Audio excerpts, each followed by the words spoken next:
All right, good evening and welcome to the Week 14 Car Fantasy Football League podcast here. Before we have our live guest join us, we're first going to hear from a different league member. We did a nice recorded little segment earlier today.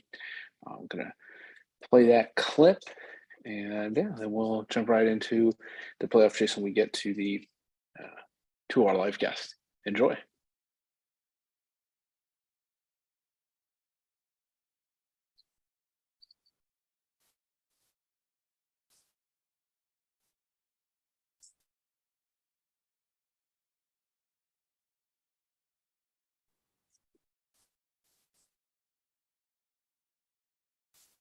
Your opening remarks. The floor is yours. Great. Well, I will say this season's been great. I had a plan, I stuck to it, and despite what the haters say, it actually turned out pretty well. I reflected on some of the trades that I made.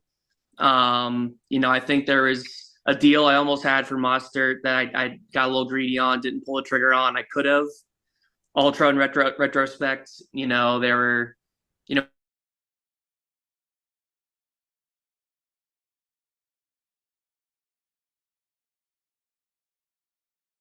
being considered. I can't take all these keepers into the next season, as Lowell, you've made apparent many, many times. So really, anytime I deal anyone, I'm happy with it because even now I feel like I have a lot of options. So it's been a great season. I don't really know what I'm rooting for right now. I play with integrity and I always play to win. So I obviously start a big lineup, and it's put me in a position right now where I actually could sneak into the playoffs, which you can maybe make the argument that that's against my strategy. But I play to win, and I can always win the number one seed that way. So it's not about playing Fed 11. Maybe I can win that 12th spot by just winning the loser bracket outright. Yeah. Do you have trades that you regret or that you wish you had done differently, either tried to get more out of, or maybe I wish you hadn't traded away a certain player when you did? Any real regrets with those? It's not a trade that I regret, but I regret not holding on to Christian Watson a little bit longer. I gave up on him when he got hurt, and Dalbs was doing pretty well. And then obviously he turned out to be a really, really great player toward the end. So that's about it. I mean, I'm okay with the Gabe Davis trade I made earlier on. You definitely won that one. Yeah. That's fair to say. So yeah, no, I don't have any regrets. Feeling pretty good about it. Like I said, the trading's not done. Just wait until I do some analyses in the off season, do some pick swaps to maximize other people's keepers choices, and also put my picks in a position that I think will win 2023. I think I said 2024 in a chat earlier. 2023 that I'm going to win. Okay. Yeah. I mean, look, you've got 12 picks in the first 7 rounds. You've got 3/3, 3/7. For a now. lot of picks. For now. Right. You got a lot. So plenty of ammo to make some moves. We'll see what happens. It's always interesting. I enjoy that you always are willing to wheel and deal, and whether or not the initial offers are reasonable doesn't really matter in the end. You want to just keep it going, keep changing and evolving. It makes it fun. I definitely think we made a lot of trades. Obviously, I think some of those worked out well for me. I think some worked out better for you. I think that's just naturally how that goes. When I think about it, right? I don't know. The certainly Kenneth Walker seems like a fairly fair deal at the time, but yeah, I mean, you definitely got me on the Gabe Davis one, and you didn't hold on to Christian Watson enough. That one definitely would hurt, to drop him, and he's got a lot of value and potential. So we'll see. It's going to be fun little finish here, sprint to the end.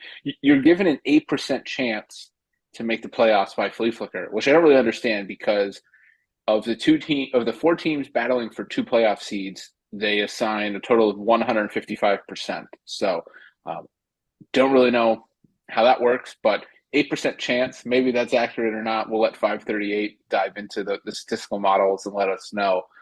What do you think your chances are? Just on a macro level, you basically need 2 of the 3 teams ahead of you to lose, and then you need to win and be ahead on points for of those 2 teams. So so Drew's in. um, because Probably. his points for are just crazy, and he's one of the three teams right now at 6 and 7 that I need to lose to be able to tie with in order to jump Hmm. in. So he's basically a wash. So I don't really care too much about his game. Who's he playing? He's very Drew's playing football with players, Magna. right? Yeah, so he's Yeah. gonna lose So anyway, but it really doesn't matter. And like the way that we're doing tiebreakers now, points four, there's not like a certain tie that I'm rooting for to help me with the standing, which I don't know. I kind of like that last year. It was kind of fun. Justin mhm. was a little nervous with that last year. So yeah, so then what I need is, I mean, it's very possible, but I just need you to beat the Lazard people, and Yeah. um then I need Justin to beat Eric. That's going to be tough, potentially tough. And then I think as long as I beat Wagner, also very tough. That's probably the hardest matchup there is. It's very Hmm. possible because Tate. I feel bad for Tate. It would be damn shame if Tate doesn't win and get in just based off of some of the moves that he made. But I appreciate him, going for it.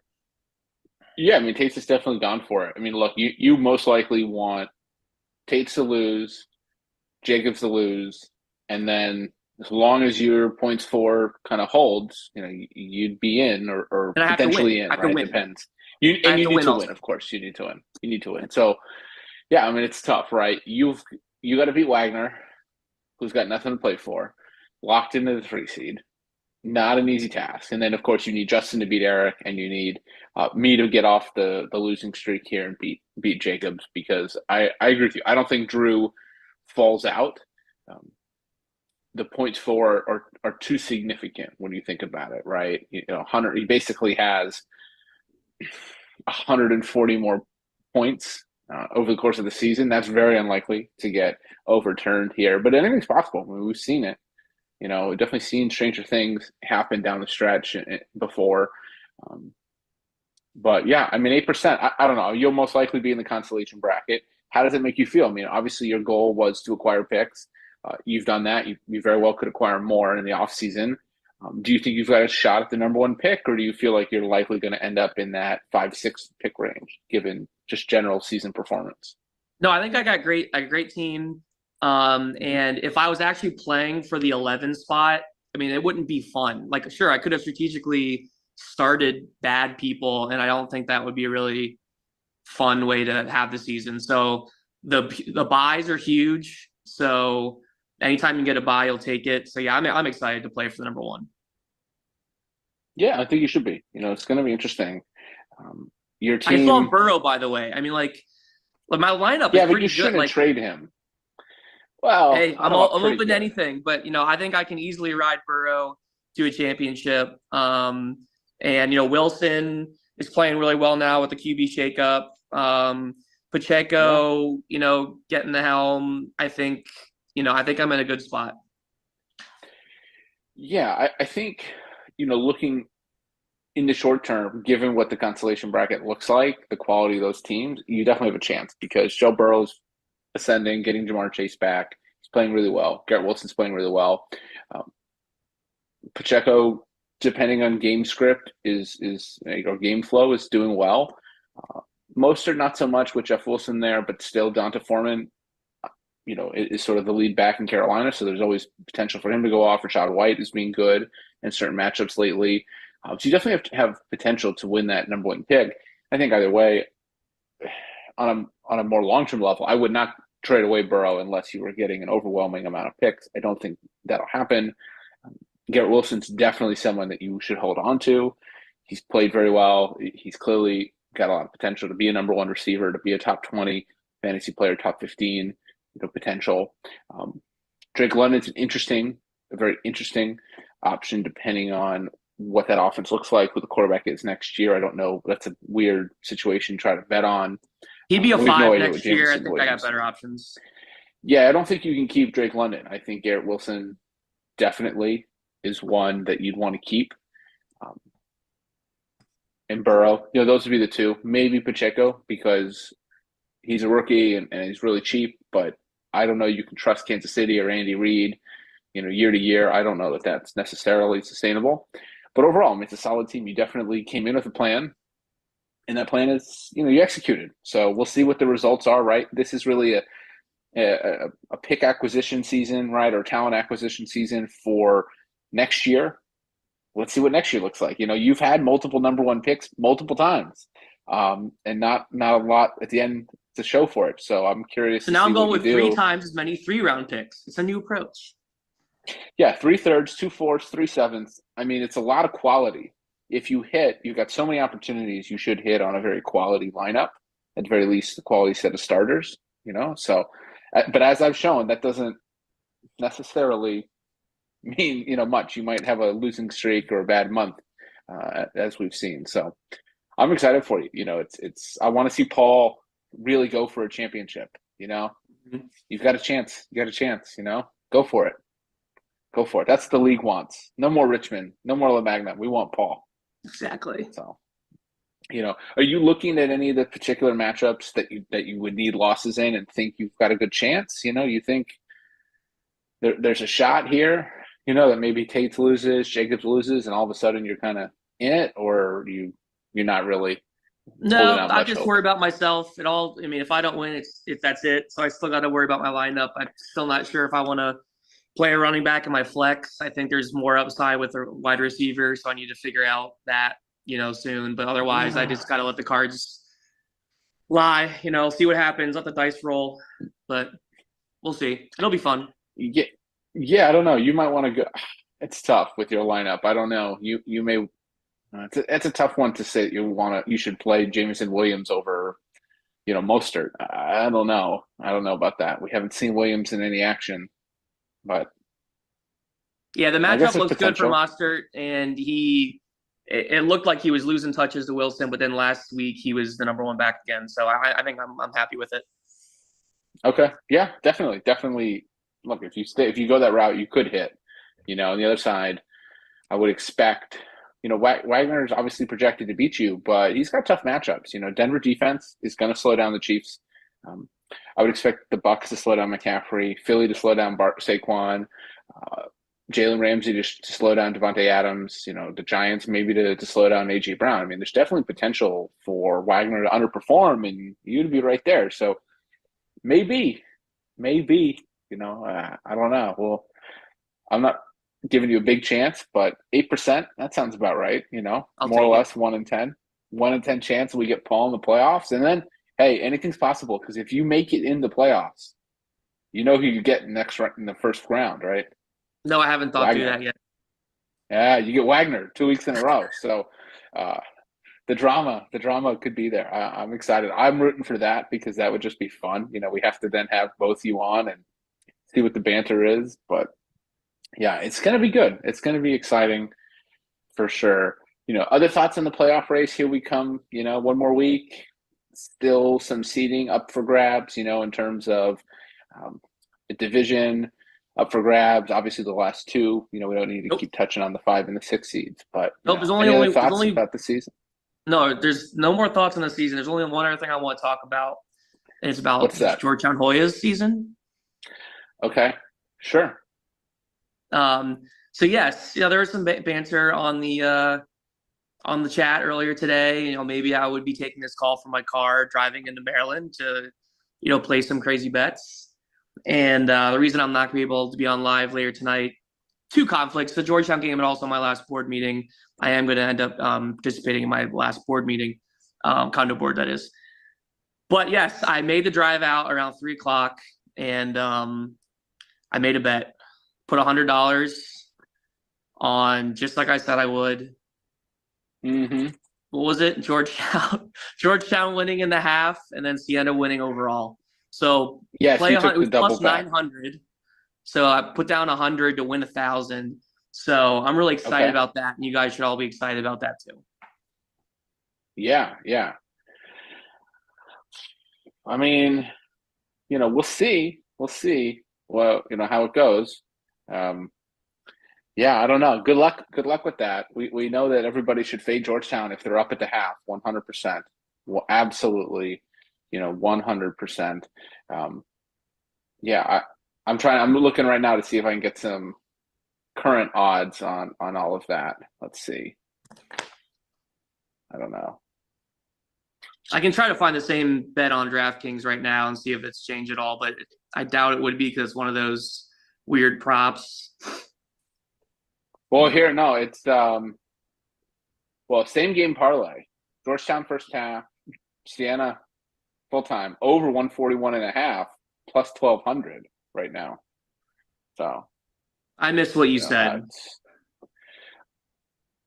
so right now I'm just looking online. DraftKings is offering a same game parlay. It's where the bet you made. Okay, so Georgetown up at halftime, Siena wins the game. Okay, and then total points over 141.5. Yeah, So I don't do over unders. I just no. yeah, I mean, look, the South Carolina game only went over because it went to overtime. But Yeah. it's Oh, just here we go. So the exact same bet that I made earlier, it's now mhm. plus 850. I got it at plus There you go. 900. So maybe There some you other go. people go There you go. betting on it too. Okay. Okay. Yeah. I mean, look, it's definitely. I'm just looking right now. Yeah, plus 850 right now. So it's not bad. That's a good little bet. That's a little tasty little morsel. Paul might be a very rich man. And we'll see. We'll see. I'd rather, do just mechanical parlay all season long. Every time we're up at the half, take the other team money line to win. We'll see. So far, it's doing well. But yeah, I mean, Georgetown basketball. We don't need to get into all the specifics, but you're there on the floor. I mean, how sad of a state of affairs is it really? It's pretty embarrassing. And it's just not what it used to be for many, many reasons. There's just like conference change, it's just changing status of just live events. Obviously the coach that we have, just, we don't invest like other teams do, and it's a different college environment. So anyway, all these things, are just create this thing that we're in. And yeah, it's just you don't have to laugh at it and just have fun with it, which is what I'm doing tonight. Good, That's what good. it is. It's just entertainment. I mean, basically, there's so few fans in the stands that you can personally deliver a T-shirt to every one of them, right? That ought to be the new gimmick? I say, come and you get a free T-shirt because It's they're free giving entry away free today with a tickets. DC ID, and I don't even think the place will be full. Which, like, can you Well, of imagine course just not. like 30 years ago? I mean, you don't have to go that far back, but just like the free anyone who wants to come in free, like you pack that place. But no, it's not the case. Yeah, I mean, maybe I guess what's pre Big John, so like 45. Well, yeah, 45 years ago or something. Maybe that would have been necessary, right? But not. I mean, it, I don't know how long the lease is with Cap One or whatever they call it now, but they need to get out of it. I mean, they're just hemorrhaging money. All the TV money just pays the lease. It's unbelievable, Mm-hmm. unbelievable. So, yeah, I don't know, but anyway, we will. Yeah, I can't imagine what the TV numbers on FS2 will be tonight at 6:30. I can't imagine they'll be too great. But we're the big draw. We're like the number one TV draw in the Big East. I don't understand it. I just don't get it. Yeah, I don't know. Yeah. Thoughts. I'll leave it at that. So, sir, thank you for joining me on this quick little segment. I appreciate that we got to have you on, talk a little bit about the playoff race. We will be going live, later. If you're able to jump back in, we'll have a live guest who is going to talk all about his playoff race and about a run-in with a league member that he had this week. So, look forward to that. So, thank you. All right, so there we go. That was the S farmer himself, Paul Bindleymeyer, giving us his thoughts on a couple different subjects: the playoff race, Georgetown Hoya basketball. As we all know, many of us still invest some of our time into, and for those of you who don't, that's a much better live choice. So we've got our live guest ready to enter. Let's bring him in and see what he has to say in his pivotal matchup here as we get down the home stretch.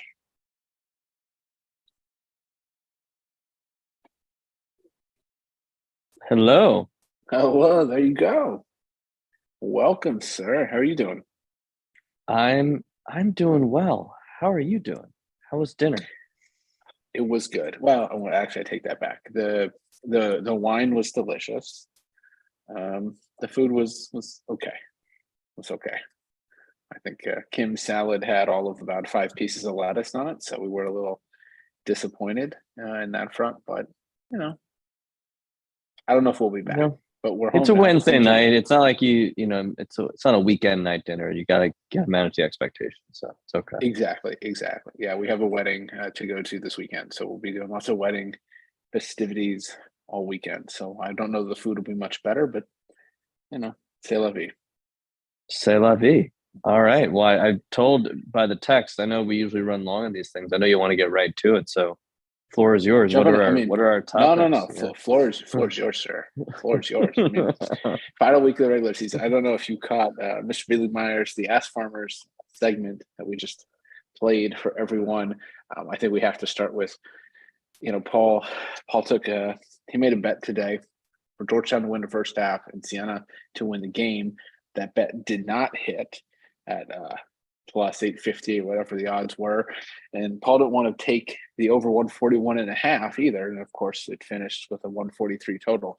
But the line closed Georgetown -5.5 with an over under at 143. So push on the over and Georgetown with the cover, which I think are two surprising outcomes. So I don't know if you watched the game. I certainly didn't. So I certainly didn't. I have the Knicks on right here in the background, who are surprisingly up 24 against the Hawks. So that's at least getting us back to 500 there. So a team that at least is mediocre, unlike Georgetown. I'll take mediocrity at this point of my two basketball franchises that I care about. So yeah, no, I did not watch. Paul texted me about all this. I did not catch the segment. I wish him well. He will one day hit a crazy parlay, but yeah, Georgetown being involved it's not the right way to do it. So yeah, I mean, for Paul, he loves those crazy parlays, those crazy odds, whatever he can get them. But I don't know. I mean, I've got the next game on as well. I don't know, man. Trae Young, there's all these rumors and rumblings about, the front office in Atlanta and the coaching staff not being happy with him. Maybe he's going to be the next star on the market. I was at the Knicks Hawks playoff series 2 years ago at the Garden, where the polite New York fan base started chanting "Fuck Trae Young" was chant number one, and then chant number two, when they were softening a little bit, was "Trae Young is balding." Clap, clap, clap was the second half chant when he was lighting us up. So yeah, we'll see. But hey, we can flip on a switch if we get him, and he can become our best friend. That's how it works in New York. So if Aaron Judge had left, we would have hated him, but he's still our best friend for the first 3 years of the contract. So Hey, we love our stars. If Aaron Judge had left, you'd have $400 million to offer Trae Young. So yeah, yeah, we'll just pull all the New York capital. Yeah, I mean, might as well. I don't know. Yeah, Aaron Judge. I really thought he would end up a Giant. I really had, I thought hometown kid, just I don't know. It's hard to pass down that kind of money though. Yeah. I don't know, man. That contract's going to look mighty bad come the end of it, but until then, who cares? They all do. It's like you're damned if you do, damned if you don't. Yeah. Yeah, bet on himself, made another $120 million. Pretty good. Pretty good. Exactly. So, all right, sir. I guess let's see where to start. Let's talk about, you had a run-in this week with a league member. Was this planned? Was this random? No. I in my detailed caption in the group me, I tried to make it clear that it was unplanned. In fact, it was just walking casually a few blocks north of Union Square outside my office on Park Avenue, and from half a block away, I see Mr. Jonathan Jacobs, and we like, it took like half a second, and it's like, oh shit, and then of course, hugs ensued as any respectful little card league members will always, greet each other pleasantly on the street, and we had a nice little catch up, and yeah, good. It's just so funny and kismet to run into Mr. Jacobs on the street. So yeah, kismet for sure. It's yeah. Did you discuss the fact that you're both fighting here for, what's probably one playoff spot. Drew probably gets in, even if he loses. Although maybe not. Did you discuss how you had a We 61% chance, a 42% chance? We discussed the fact that I did have had the worst of all possible seasons where you, just like the Knicks, it's like you sort of go for it a little bit, but not all the way, and you can't really compete. And now you still might not make the playoffs. So that's basically where I'm at. I've given up draft picks for next year. I have mediocre keepers, and my best case scenario is getting a 6 seed this week and a likely first round exit. So things have not played out how I hoped they would when I made those trades a few weeks ago. Lamar Jackson's gotten hurt. Michael Thomas still isn't back. Cordell Patterson came back from injury and was not the player he was at the beginning of the season. So, those three things have hurt for sure. Well, it's a tough week for you, I don't understand why the NFL has bye weeks after Thanksgiving. It makes no sense why in December we're giving bye weeks, but it really kills you. I mean, no Jonathan Taylor, no Cordero Patterson, no Chris Olave, no Cole Kmet. That's a pretty big blow. So you're going to have to start the likes and of, Lamar Jackson being in, and with Lamar Jackson being injured, I mean, like 4 of my 7 best players are out this week. So exactly, you're going to have to start. Kenyon Drake. I picked up. So the irony is, my team name is Prime Acreage. I got so pissed off with Cam Akers and all his drama. I was like, I just got to drop this guy. I think I dropped him to pick up a defense. It was so bad. And then, of course, he comes out last week with 17 rushes, I think 60 yards and a touchdown. And now, who knows? Not that he's going to be good, but he would have been a more palatable option than literally picking up like the 45th best running back this week, Kenyon Drake. But because our league is so good at getting every handcuff and every backup running back, I scoured the wire, and that was the slim pickings I had. So his projection, I think, is 3.7 points is his number 2 running back. So it's pretty bad. It's pretty bad. My analysis as I've looked at it, my best chance is to hope that Justin, who's, he's given up on the season, he traded me Taylor, he's going for picks. I just got to hope that I get lucky and can beat him in a low scoring matchup, because I'm worried that if I don't win, that if we have the same record, I think Jacobs and definitely Drew will have more points than me if we're tied. So I think I really need to win, and I feel good that both of them are in tough matchups and they could lose. So my saving grace is, even in an ugly low scoring matchup, I could come out of this in the playoffs. Yeah, I agree with that analysis. I think the odds are that both Drew and Jacobs will lose, and then if you just win, you're in. But yeah, you'd arguably be better served with, like, I don't even know. I'm looking at the waiver wire. I don't know. Maybe Joshua Kelly. I mean, I'm not looking at the chat, but if people have suggestions for my RB2, I mean, I don't need. Yeah, honestly, I'll take anybody. You might as well take a flyer on someone like a Dontrell Hilliard, who, backs up Derrick Henry. The odds that Henry suffers an injury are probably low, but Hilliard gets passing game work, and Hilliard's good for a touchdown every now and then. He's gotten in the end zone. It's not the worst flyer if you don't want to go with Kenyon Drake, which I wouldn't do.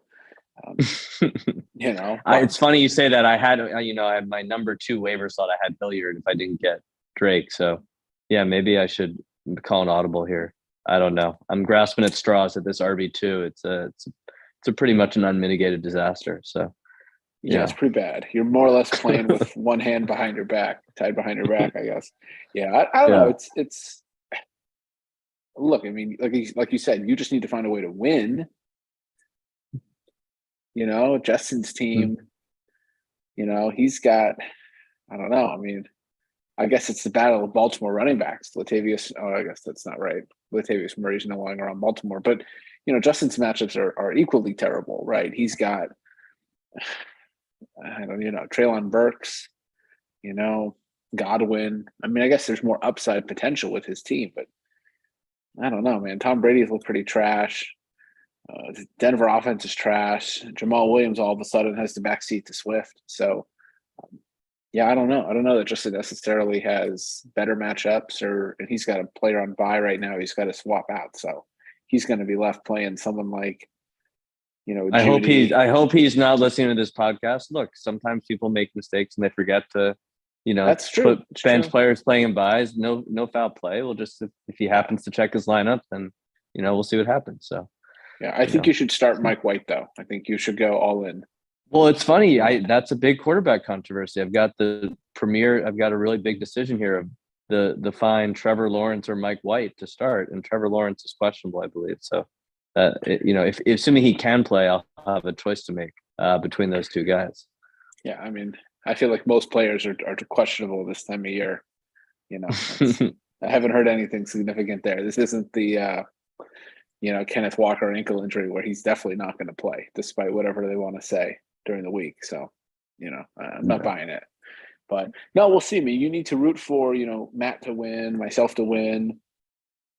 Because then it really comes down to points for no matter what, or you're in. Personally, I like to see you win and be the 5 seed because I'd much rather play you than play Drew. In a one-off. I'd take my risk against Jonathan Taylor and Olave next week than I'd rather play Derrick Henry and Jacobs and Eckler. So I could be the 5, right? So if they both lose and I win, I'm the 5 seed. Drew becomes the 6 seed, and then who's the 3 seed? Joe is the no. Wagner's locked into the 3 seed. Oh wow, sorry, Wagner's the 3 seed. Right. Yeah, Wagner's 8-5. So Wagner can't go anywhere.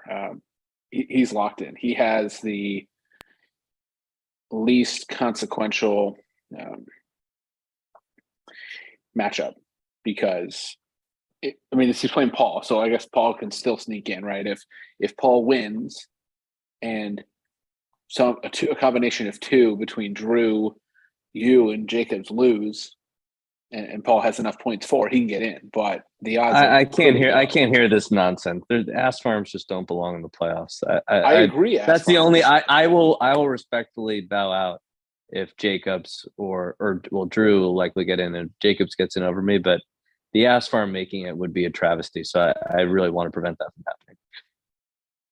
Yeah, I can't imagine Paul makes it in, but he's only given an 8% chance. I was talking to Paul about this earlier.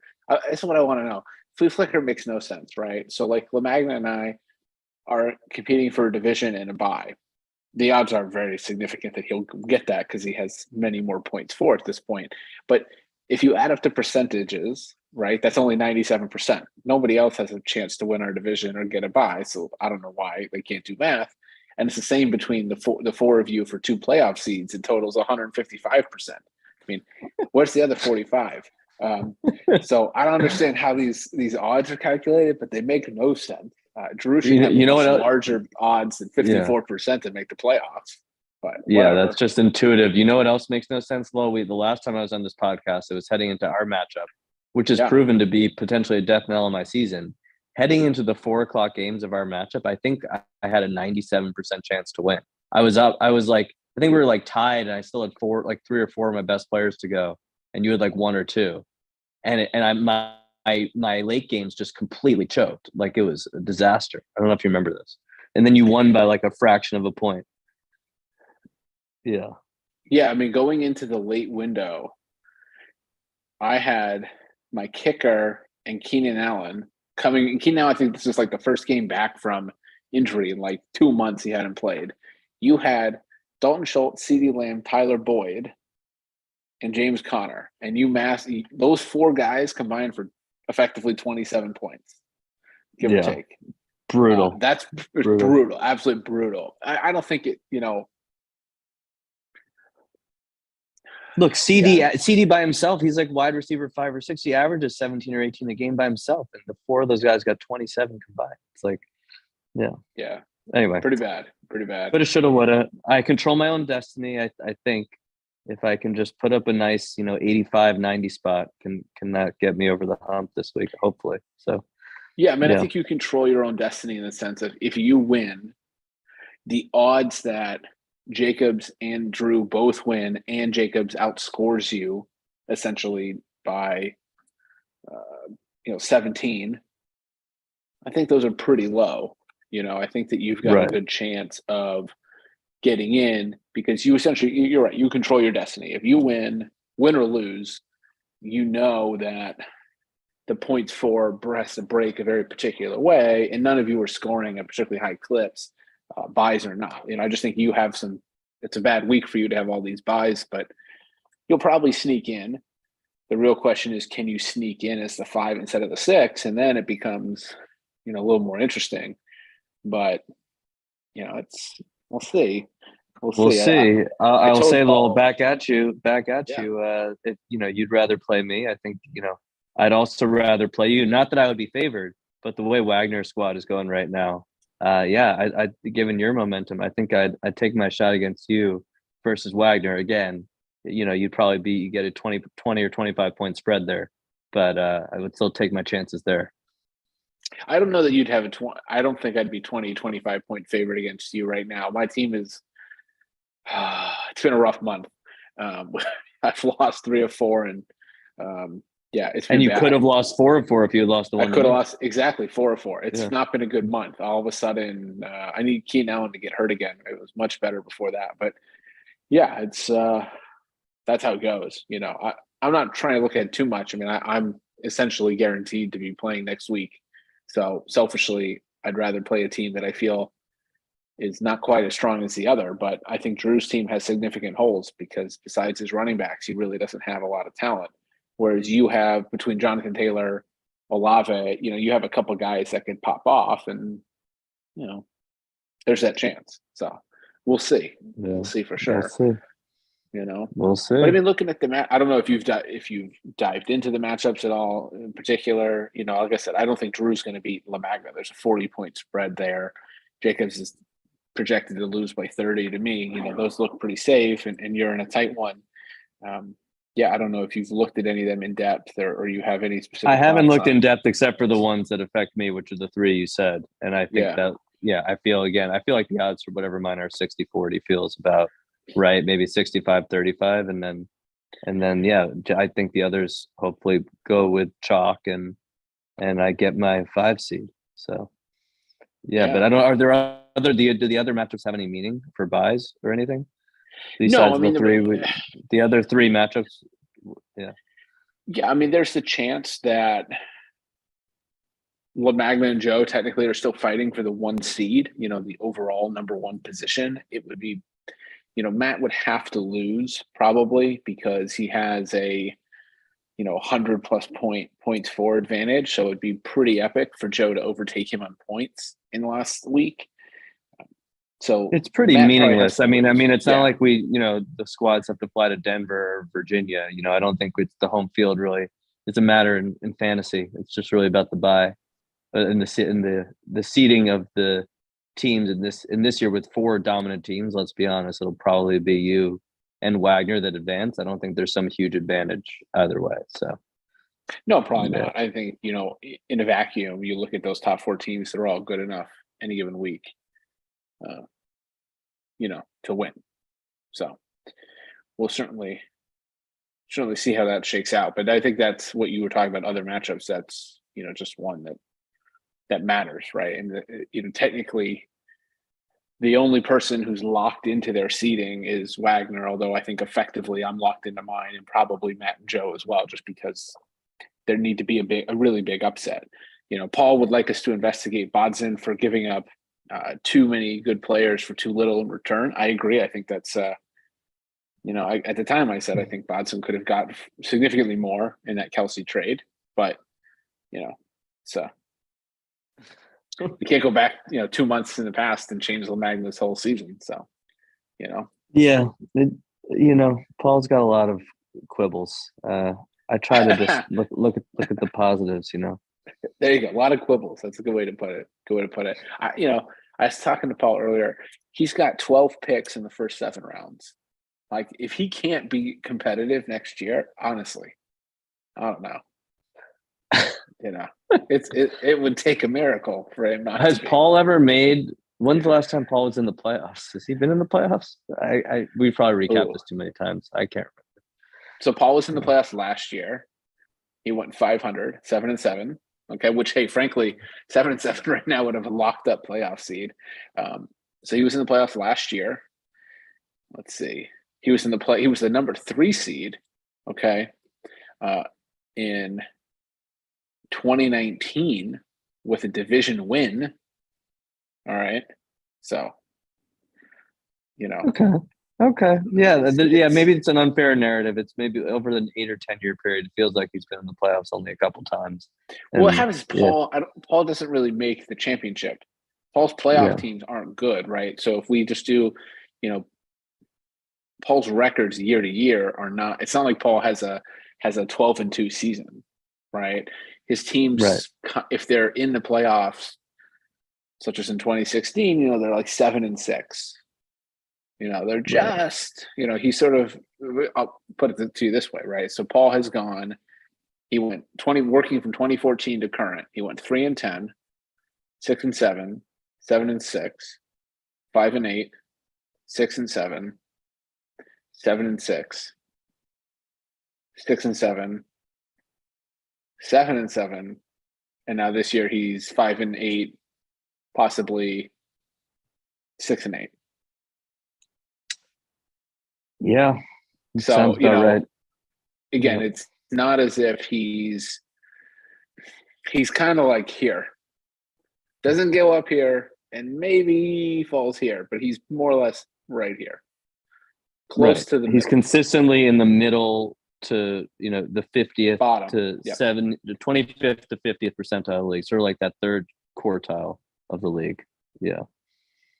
Yeah.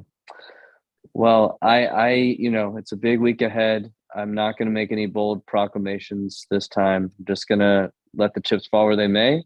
You should be only bold proclamations are allowed. Come on, man. Paul would like you to know that he never watched football before joining the league. So we should take some I don't know, we should have some semblance of pity, I guess. So Paul watched. I mean, maybe that's true, but Paul's a savvy operator. He knows numbers. exactly. He knows numbers. Yeah.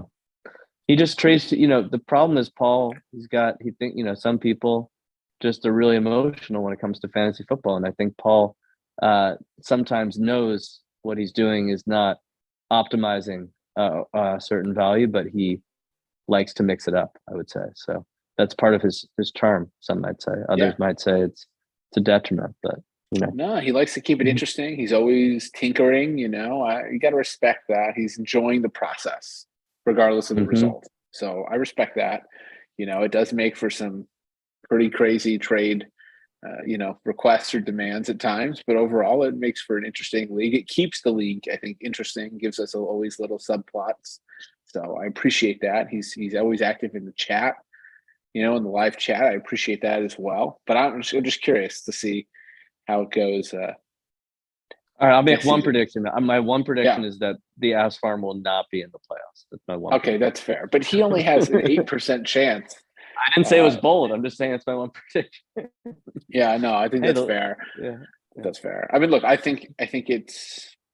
I like to think I'm going to get a win finally, first time in a few weeks, and I think it'll be you and Drew, and I think you'll be the 5.